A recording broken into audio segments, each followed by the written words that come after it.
Welcome to ATN Bangla and ATN News USA. Welcome to our show, Probash Porikrama, and we are with Chuck Park, who is running for the New York 6th Congressional District. Mr. Chuck Park, thank you so much for joining us today. I'll just start off with asking the most simple question. Who is Chuck Park, and what is your immigrant story? It's a great question. It's a perfect question right here in Queens. It's a pleasure to be here, by the way. Thank you for inviting me. Look, my story is everybody's story in Queens. My parents immigrated to Woodside in the 1980s. They worked as street vendors. They worked hard. They saved up enough to start a small business on 74th Street. They raised 5 kids.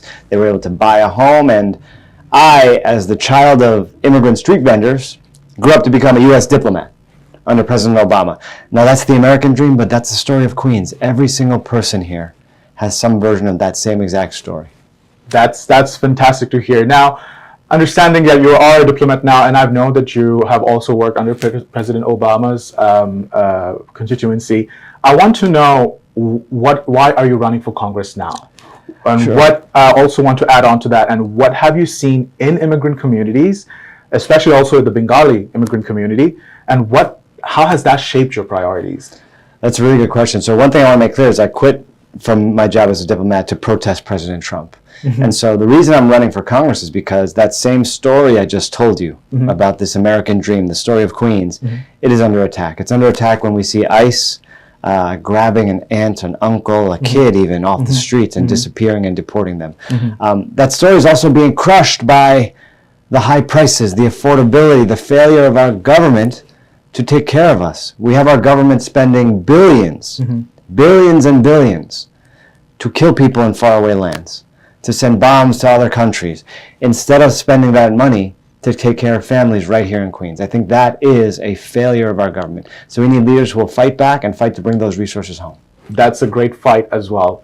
Now, something you touched on about the cost of living. This is the richest country in the world. And as you mentioned, cost of living and rising prices is a great deal for everyone. Everyone's going through it. Now, families in Queens are struggling with that high cost. And what specific policies are you willing to pursue to make that life in Queens, that immigrant life in Queens, easier, more affordable? And how soon should residents actually see the results? So they'll see the results as soon as I take office. And so if you vote for me on June 23rd and I take office in January, they'll see the fight immediately, because things I will fight for are to make your life easier in this country. We are the richest country in the world. We do have enough to take care of every single one of us, to take care of our children, take care of our parents. These are the things I'll fight for. 1, healthcare for every single one of us. Mm-hmm. Some of us have Medicare, Medicaid, some of us have no insurance whatsoever. Mm-hmm. We can bring Medicare for all, make sure every single person has health coverage for free. Okay. That's one thing I'll fight for on day one. Number 2, I want to pay for childcare. I want to pay parents for childcare. I want to send a $500 check every month per child to every new parent in this country to help cover the costs of diapers, of groceries, of strollers. Mm-hmm. We did something like that before during COVID. It worked very well, but it was only a 1-year experiment. I want to bring it back. I want to give $500 a month to every parent for every child they have. That sounds like it's a great thing, because I believe that $500 makes a difference for many parents. Huge difference. Yeah. Huge difference for many parents.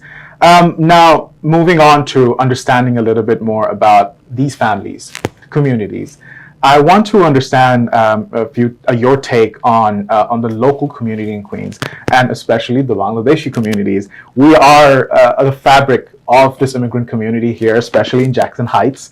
And there are also families who run small businesses, entrepreneurs.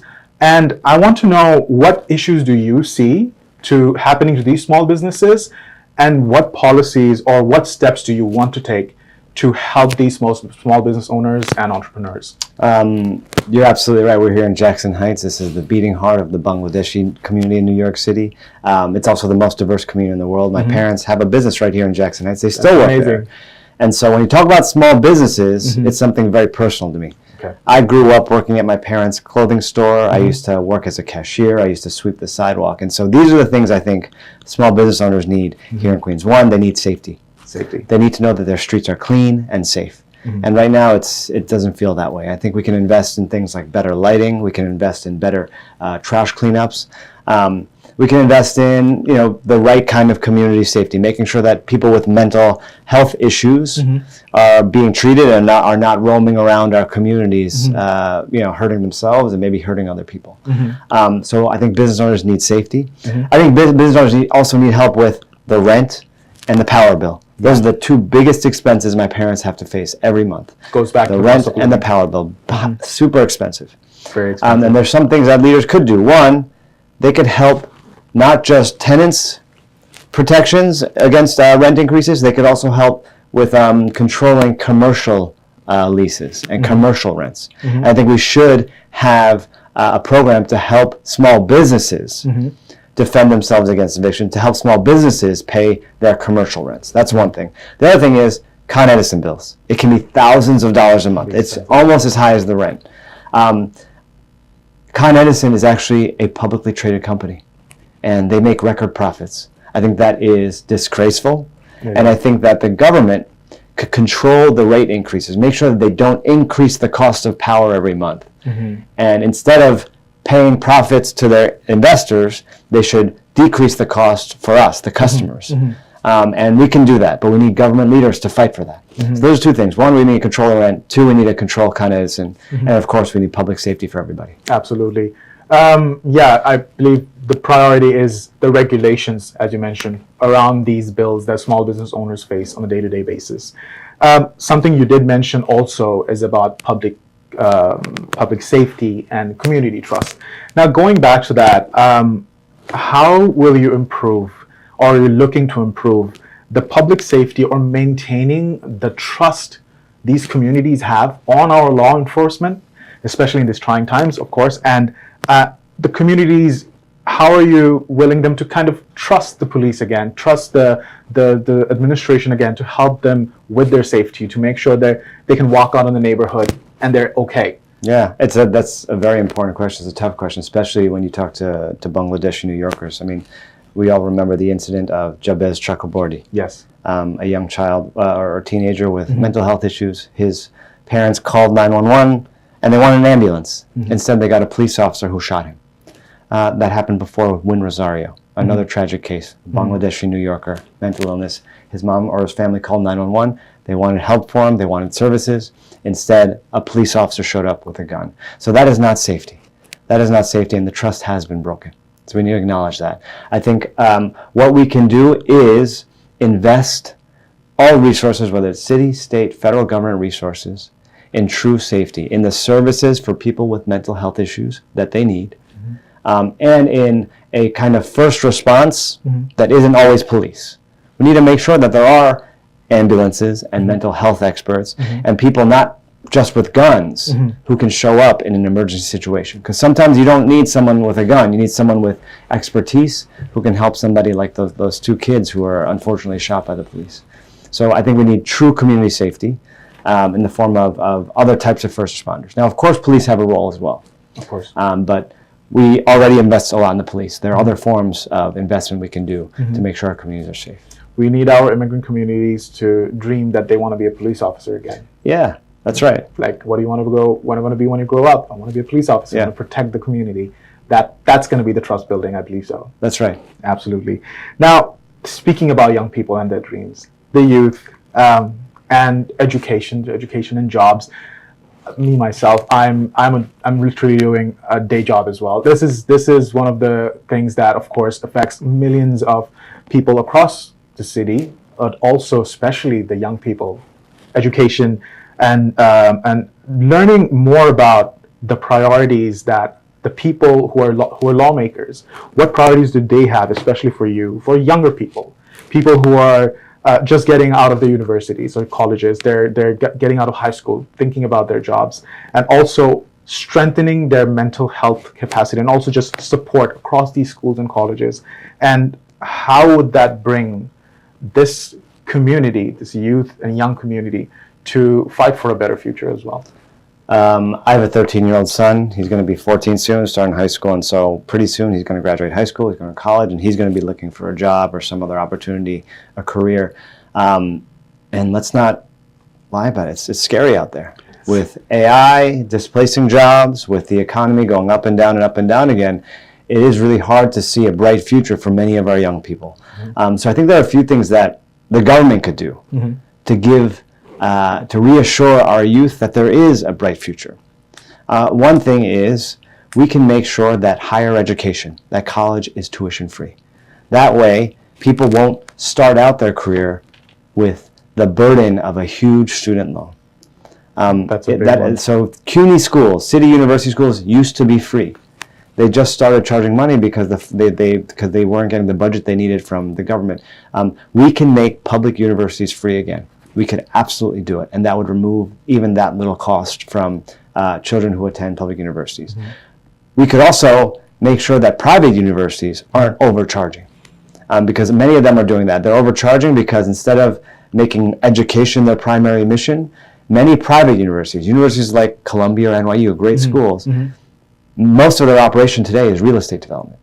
So they actually are the two biggest landlords in New York City. I don't know if you knew that. I had no idea. Yeah, and they had their tax exempt, and so they use their tax exempt status to be able to acquire and develop real estate faster than private companies that are not tax exempt. So look it up. The two biggest real estate owners in New York City are NYU and Columbia. So I think if we're going to give them tax exemption and give them, they shouldn't be using that to buy up land and build big buildings. They should be using that to give benefits to their students or to decrease the cost of tuition. Exactly. And then lastly, I think we need to make student loans much more available, much larger. We need, again, or not student loans, student grants, Pell Grants, not loans that you have to repay. We need to forgive student debt. We need to make federal grants available for students to study. So that would relieve so much of the anxiety and the burden that young people feel when they're coming out of school, that they have to, if they don't get a job, then they already have debt and it's scary. So that's one thing we could do. The other thing we could do is we could prepare them for the future. It's a scary future, or maybe it's an uncertain future. It is uncertain. Who knows what AI will do, but I think we can, one, slow down the deployment of AI a little bit. I think we need some guardrails. I think we need to slow down the use of data centers. I think we need to regulate AI, or at least tax AI companies for the economic and environmental impacts they're having now, and then use the money we get to train and prepare young people for the AI jobs of the future. Because that displacement's already happening. It's already happening. Yeah, tech companies are doing mass layoffs all the time. Not just tech, but journalism, law, finance, it's happening already. Yeah, and I'm someone who definitely relates to that. I think one thing that you did mention is AI needs definitely some level of guardrails, especially so that young kids coming out of school are not scared that, hey, my job is gone because AI took it. They should have some kind of trust and belief that I do have some place for me to work and make money for my future. That's right. Right? Absolutely. Now, we're coming towards the end of the interview, but we were hearing about a lot of different things, issues, and lots of different problems.